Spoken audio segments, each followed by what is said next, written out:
Šajā nedēļas nogalē braucu ar Mercedes-Benz GLB 350. versiju. 350. ir visjaudīgākā versija, vismelnākajā matētajā krāsā.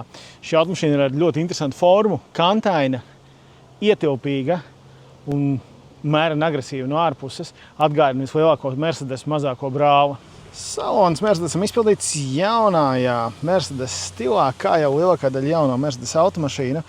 Tam ir 3 tiešām liela ekrāni novietoti gandrīz vai vertikāli pret vadītāju.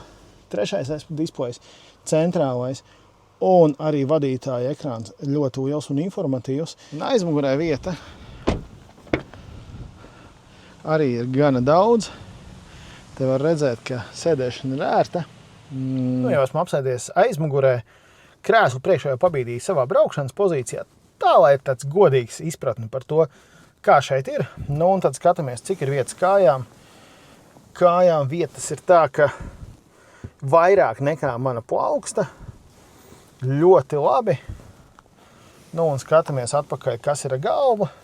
Virs galvas man ar te ir vairāk nekā plauksta. Kāds ir bagāžnieks? Atverās aiz zīmītes.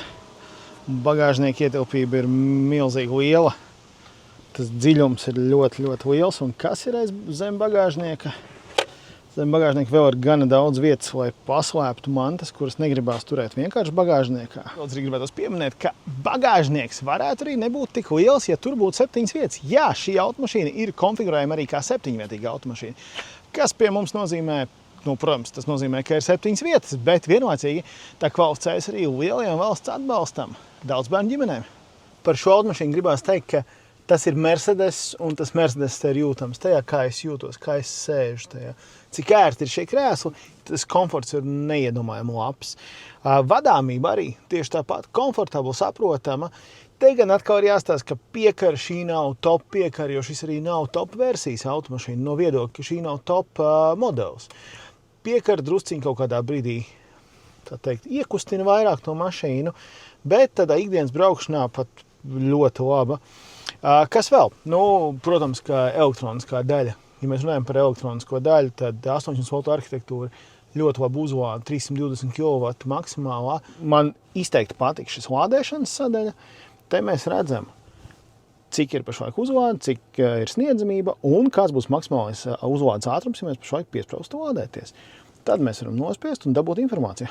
Mums ir diezgan augstu uzlādēta automašīna, tāpēc mums nebūs maksimums. Un tas, ko mēs varam dabūt papildus, te ir gan informācija par baterijas temperatūru, te ir baterijas sagatavošana, optimizēšana maksimāli uzlādē, un tepat ir parādīts, ka tas prasīs 10 minūtes, kas nedaudz pietrūkst tīri šajai automašīnai ar šo ļoti agresīvo vizuālo tēlu. Tā ir melna matēta, ar AMG paku ir gribētos to vairāk to dinamiku skarbo, bet atkal šis ir tas Mercedes, un Mercedes ir komfortabls.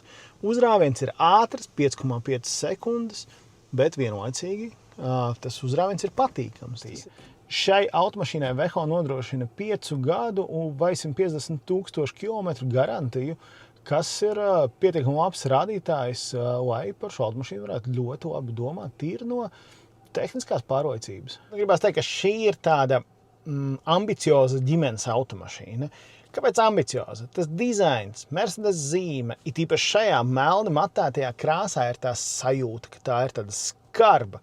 Tam, kas brauc ar viņu, gribās būt tādam skarbam, bet vienlaicīgi gan tā forma ar to ietilpību, gan iespējams tās 7 vietas, tā tomēr ir ģimenes automašīna vienlaicīgi. Cena 7-vietīgai automašīnai ir ļoti saprotama. Tirgu pat tā nav absolūti augšējā līnijā.